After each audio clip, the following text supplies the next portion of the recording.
Okay.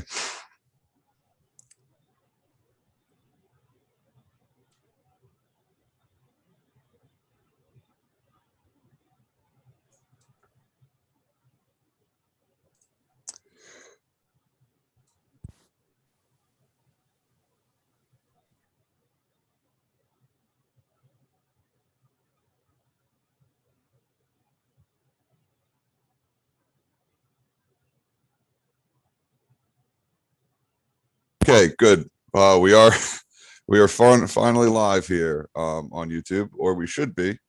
Um, uh, I we should be live on the homepage. I'm going to give everyone just a second to get over here. I apologize. We were supposed to be live on a different stream, but it didn't seem to work. So we thought we just want to get it to you guys here as fast as we could. So I'm just trying to send all this out to everybody so that everyone. Okay, good. We are finally live here on YouTube, or we should be. Um, we should be live. Okay, sorry about that, everyone. My apologies. Welcome to ESL 001 the review. This is part 2 of our Unit 2 review. If you haven't seen the other ones, feel free to go check them out later.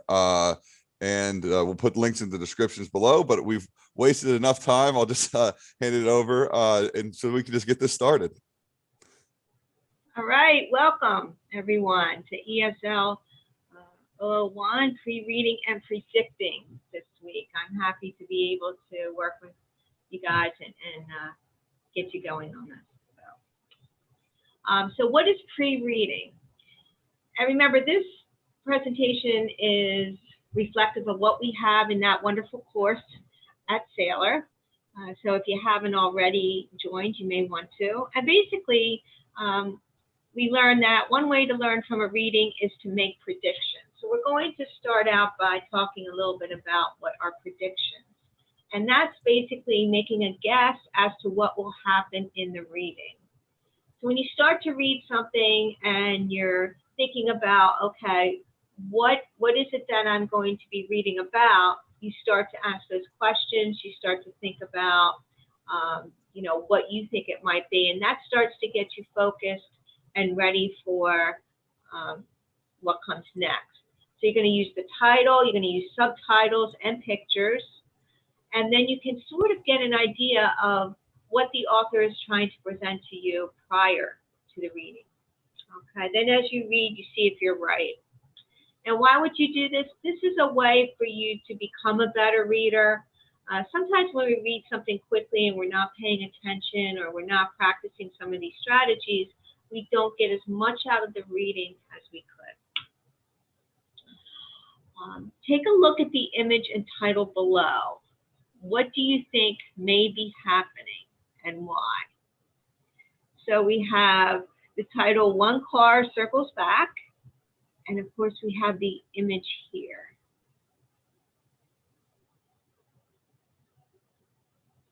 So take a moment and just think about what your first impression is or what may be happening.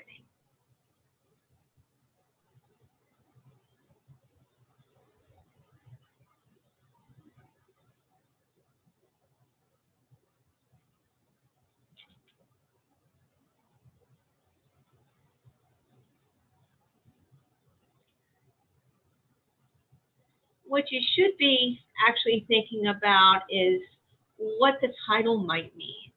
So we have, of course, the car here.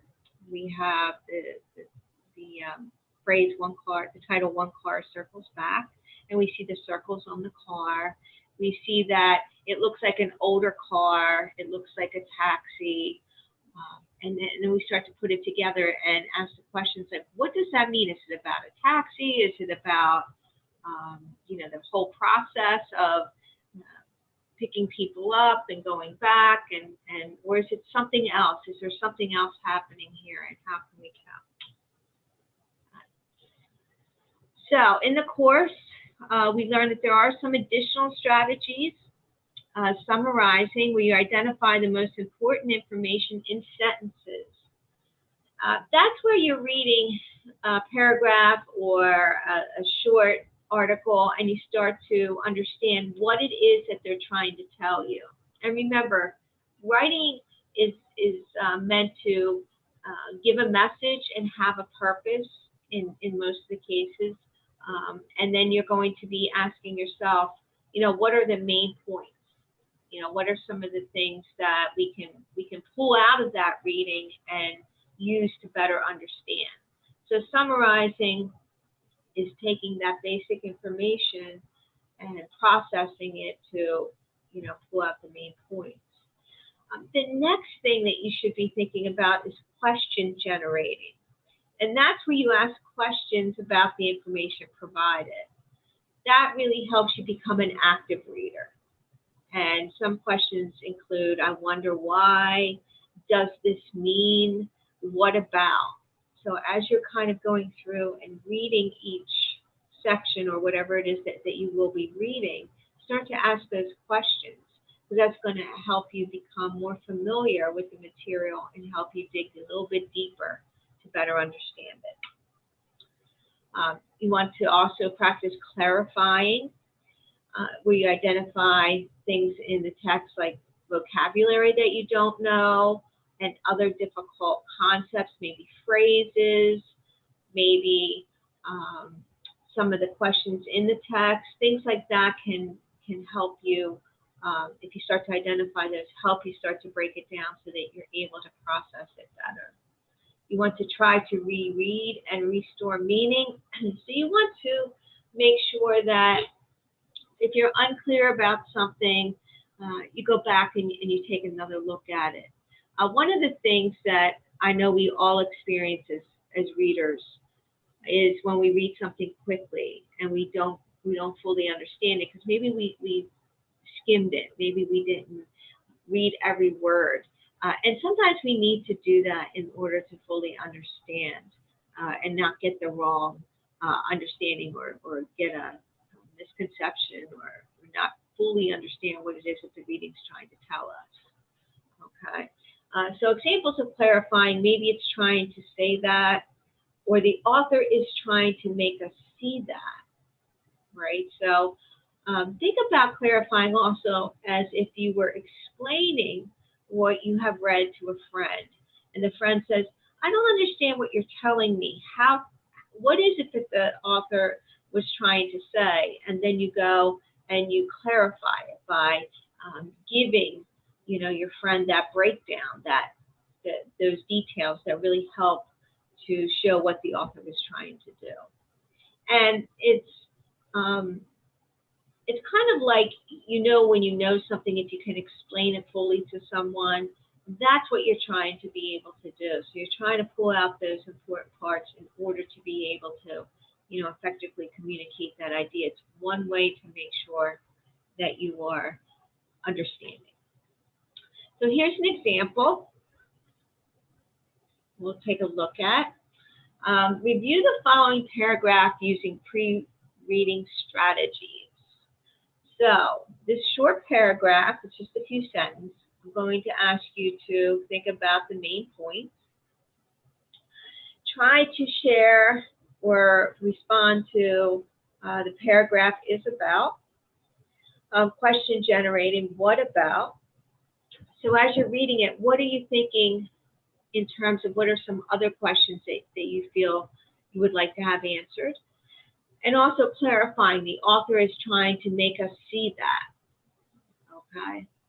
So we look first, of course, at the title, A Rumble in New Jersey. Okay. And it's really about New Jersey because that's where I live. But take a look at the rest of the paragraph. Just do the best that you can in summarizing, generating questions, and clarifying. And we'll just discuss that in just a moment or two, actually. Thanks.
Okay, we'll start to just take a quick look at this and see what you guys are thinking about as you're reading through this.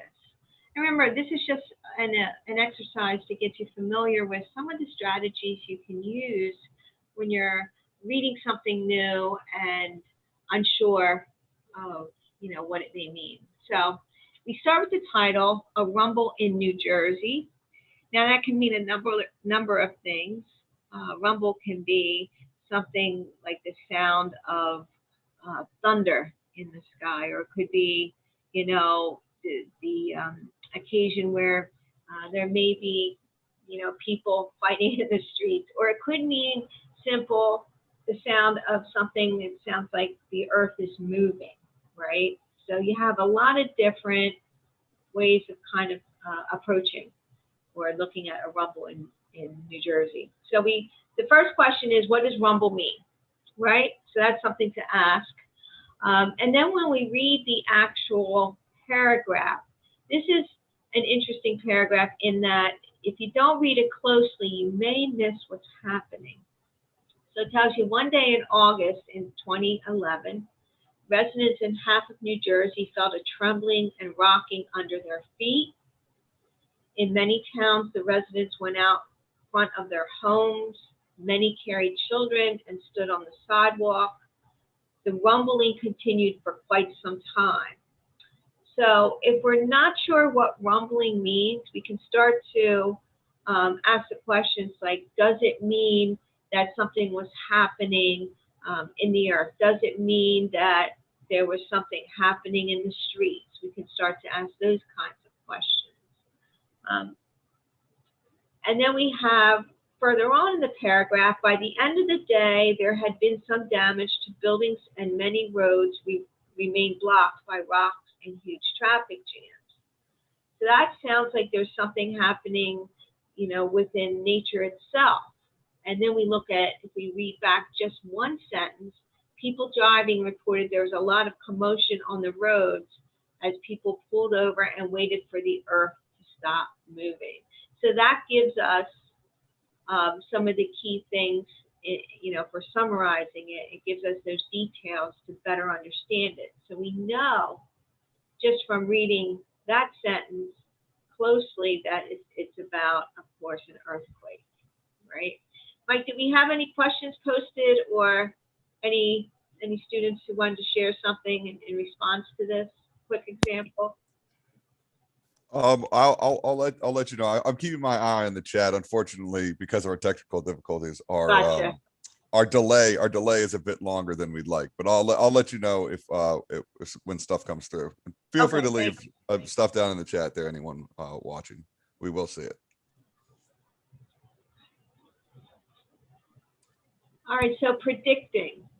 This is when students hypothesize, and that's kind of a big word, but hypothesize or guess what will happen next by focusing on the background knowledge they have already. So each one of us can start to say, I think I know what happens next because of our own experiences, because of our knowledge, because of our education. And what's great about that is even if you're wrong, you're going to find out as you go through and be able to adjust to that. So in other words, when you start to predict, know that you're taking clues, you're applying those clues, and you're seeing if those clues fit. So it gives you a reason to confirm or disprove your ideas. Okay. Sometimes, in order to do this effectively, you need to look closely at headings, subheadings, and questions in the text. So some examples of predicting. This might be about, I think that what will happen is, and when you start to do this, you get a little bit deeper into the reading and can sort of start to pull out those details that help you better analyze the reading. What happens sometimes is when we read something and we get frustrated or we don't immediately understand, we may not, participate in predicting, or we may not, start to think about, well, what clues are in the title or subtitles? And then we lose out, right? Because we kind of shut down and then we don't really get that information. So know that this is a way to get you over that hump, just in case you start to read something and you're not sure what it means. So let's see, you're going to practice a little bit of this.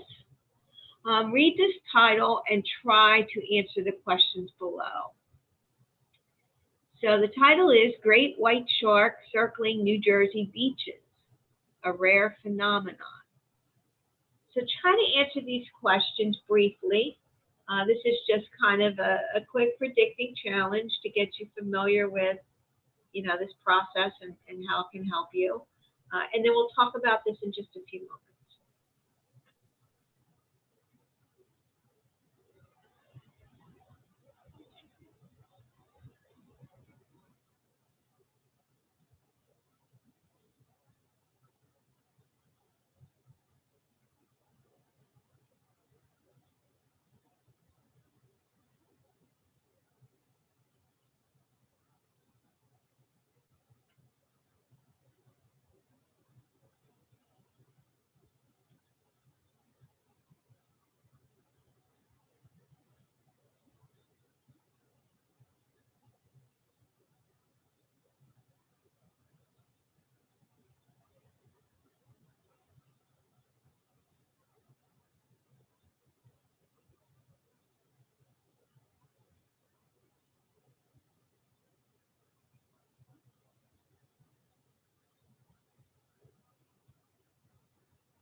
Okay, so let's just take a quick look here.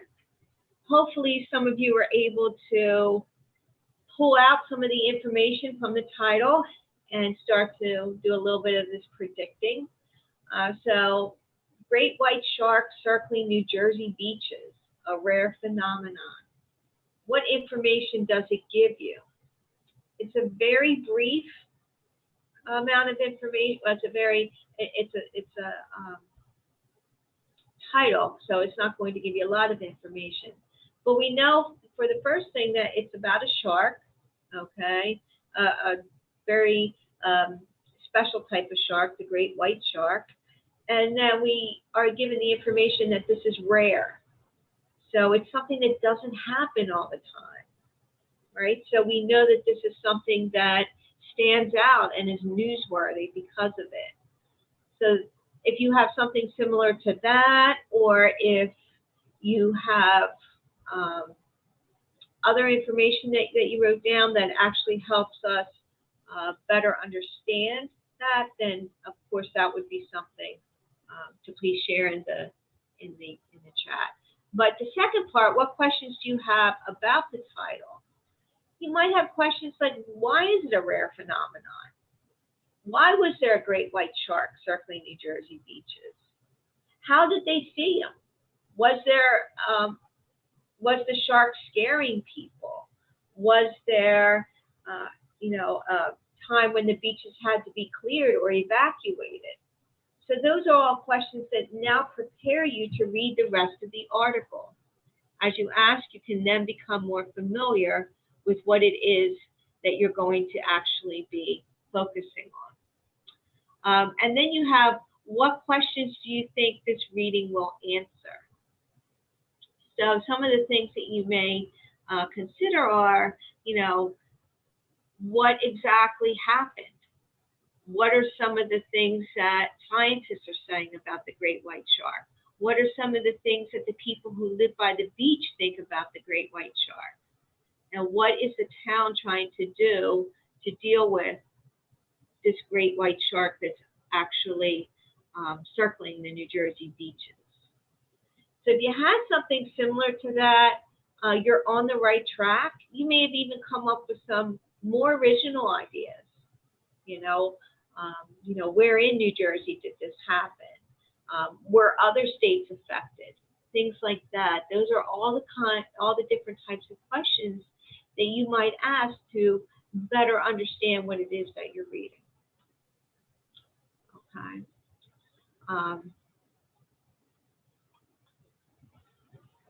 Here's more information. This is the first paragraph, basically. And we have, in New Jersey, many people at the beaches report seeing a huge shark swimming in the waters near the beaches. It is easy to see the shark spin, and when the shark is spotted, the lifeguard makes everyone leave the water. There have been several attacks, and this makes everyone uncomfortable. So some of the questions that we were initially asking, did they have to evacuate or leave the water? And we have that answered here. We have it described who was seeing the shark, okay? And then we have what kind of impact or how this made everyone feel. Okay, so in the slide before, we talked about those questions, and now we're getting some of those questions answered. So we're actively engaging with the reading. Okay, so it's active reading right now. So understand that these are just some of the strategies to kind of help you pull out those important bits of information that make up the whole. Okay. And what should you look at first to understand the reading? And we talked about that. We talked about the different things that you should be looking at. Just as a quick check, based on, of course, the course material and what we've been talking about, using context clues, what does phenomenon mean? See if anyone can come up with that.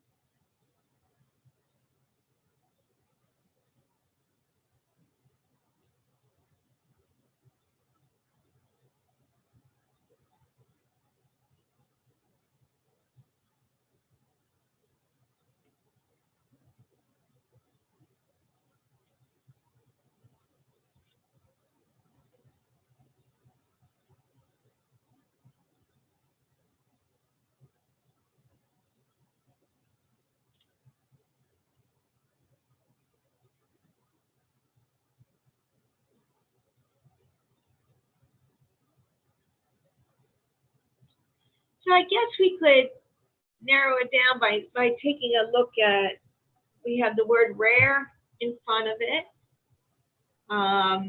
We just see phenomenon in the title, okay? But from reading it, we get the idea that this was an incident. This was an occurrence. This was something that happened one day.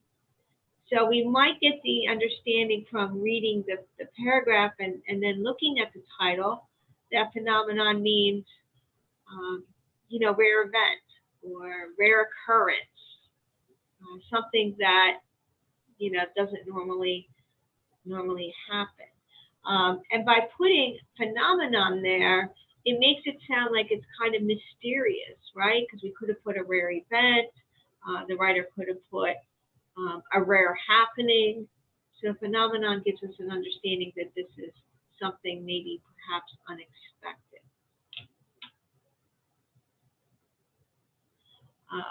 Based upon this short paragraph, what do you predict will happen next? So we have people at the beaches see the shark, and the lifeguard sees it and says, everyone out of the water, everyone has to leave the beach. There's been several attacks on several beaches, and it's making everyone uncomfortable. What do you think happens next? What can we kind of judge, or not judge, but what can we kind of say might happen next?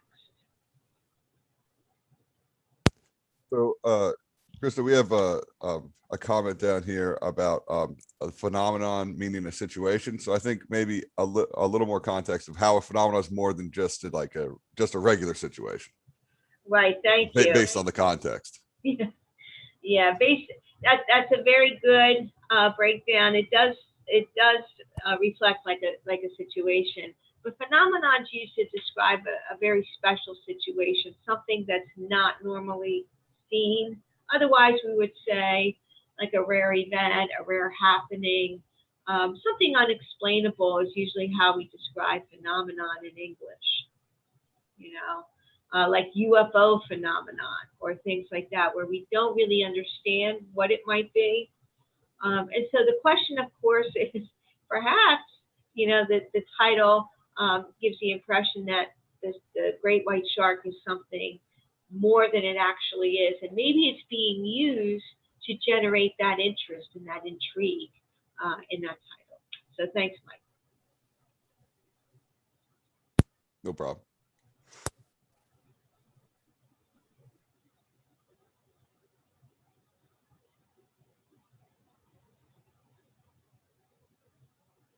So if you're taking a look at this and you're reading it, you're saying, oh, I don't know what happens next. I wasn't there. This is a news report. What am I supposed to do with this?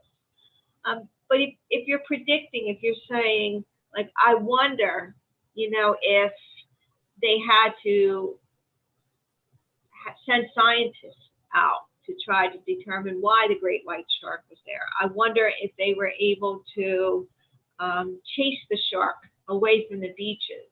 I wonder if everyone's okay that may have been attacked by this shark. So those are all things that would help you kind of go down that path of what's happening next.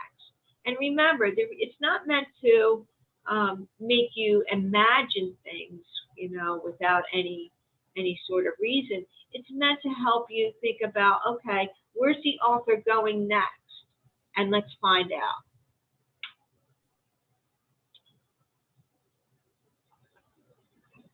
So in this case, in this predicting challenge, you're being asked to answer the question, what can you predict the lifeguard will do if the shark swims near the shore all day? So I'm kind of following up in, what we were just talking about. What do you think will happen? And this helps you read on to find out if that is what happens. Helps you start to ask the questions, what do you think happened and why?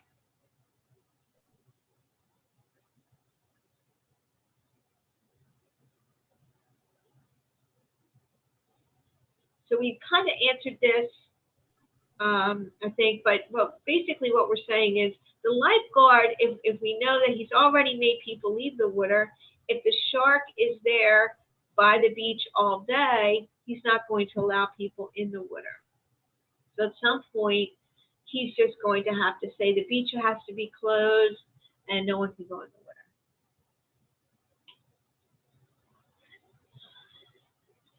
So what I'd like you to take a look at as we are exploring this topic is read the passage and answer the questions below. So we have a short paragraph here. What I'd like you to think about is what could be a title for this paragraph, right? So you're going to try to create your own title for this. What do you think infiltrating means? What do you think or predict will happen next? I'll give you just a few minutes to take a look at this and we'll talk about it. I will have to give a shout out to my favorite answer we've received on any of these so far from Anne. I don't think it's correct, but I love it. The lifeguard might have to kill the shark if it attacks people. Not usually what lifeguards do, but I like the jaws of it all. Very good. Yeah. I wonder if they could. I mean, that's an interesting question. If they're able to, that would actually solve. Good answer. I like. When I was a lifeguard, they didn't pay me enough to go fight a shark.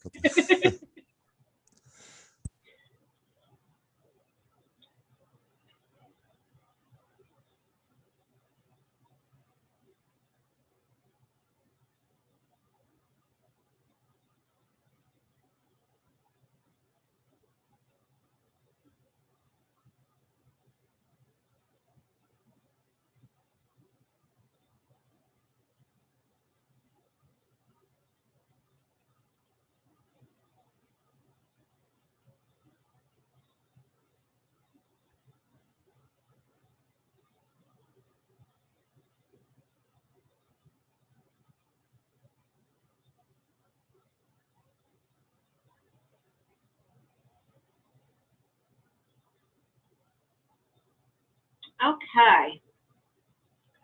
So if you read through this, you should have picked up on some of the clues here. It's talking about high school teachers and college professors and students and spelling and grammar. Okay, so basically you have high school teachers and college professors are saying that many students do not follow spelling and grammar rules when they communicate. And we see this like texting language where we use, numbers instead of actual letters or words to make those shortcuts. And then we read, moreover, many teachers and professors lament that the misspellings and bad grammar in social networking communication are infiltrating and negatively affecting students' writing at school. So I'm asking you to think about what could be a title for this paragraph. Um, some titles might be things like teachers see change in communication. Uh, Teachers see students' writing changing. Teachers are concerned about students' communication habits, things like that, because we're going to take the teachers or the professors, we're going to use students, and we're going to talk about, of course, the grammar or spelling. So any of those into a title would be helpful because that's kind of encompassing everything we're seeing in that paragraph. And then I ask you what infiltrating means. So we have to look at the clues. And remember, we talked about that before, where we look at the word in the sentence and we look at words around it and try to come to some understanding of what it could mean. Okay. Mike, does anyone have any ideas about infiltrating? Um, I haven't seen one yet, but the chat also has to catch up sometimes.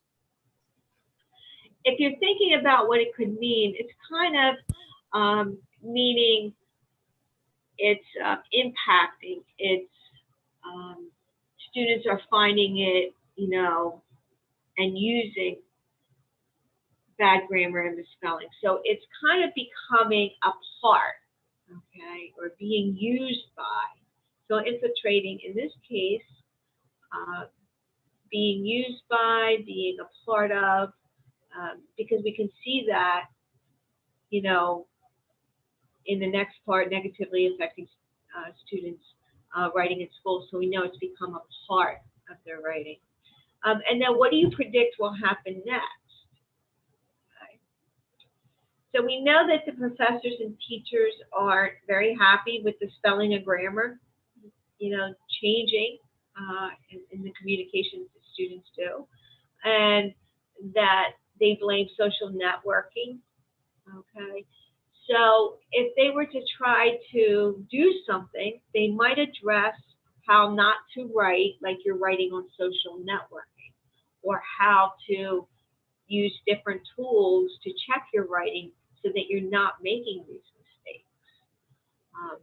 My prediction would be that the professors and the teachers are irritated or angry that students are making these mistakes and will want to make a change.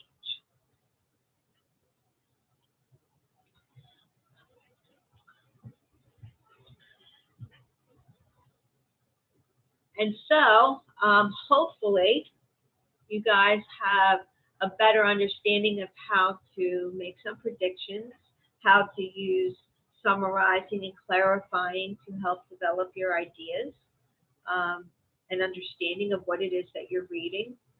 And of course, that you'll be able to do things like predict and pull information from titles and subtitles so that you can better understand what it is that you're reading. And I'd be happy to take any questions or go over anything that I've discussed today. If anyone would like me to, revisit some of the things that we talked about. Remember too that all of this information is found in the ESL course, and that you can go in and complete the assignments, participate in the discussion discussion and be a part of the course overall. Thanks. Yeah, well, we'll give people a second if anyone has any questions they want to type in the chat. But yes, as you said, of course, go check out the ESL course at Saylor Academy. It's on saylor.org. You can also go to continue the conversations on our discourse discussion forums. All of that will be linked in the chats below. And of course, we'll be here. We'll be back here next week to continue our review of ESL 001. And yeah, with that, thank you everyone for joining us. Sorry about the technical difficulties at the beginning, but we'll get those ironed out. And Krista, thank you again as always. Thank you everyone for joining us. Good job with your answers today, and we'll see you next week. Thank you, guys.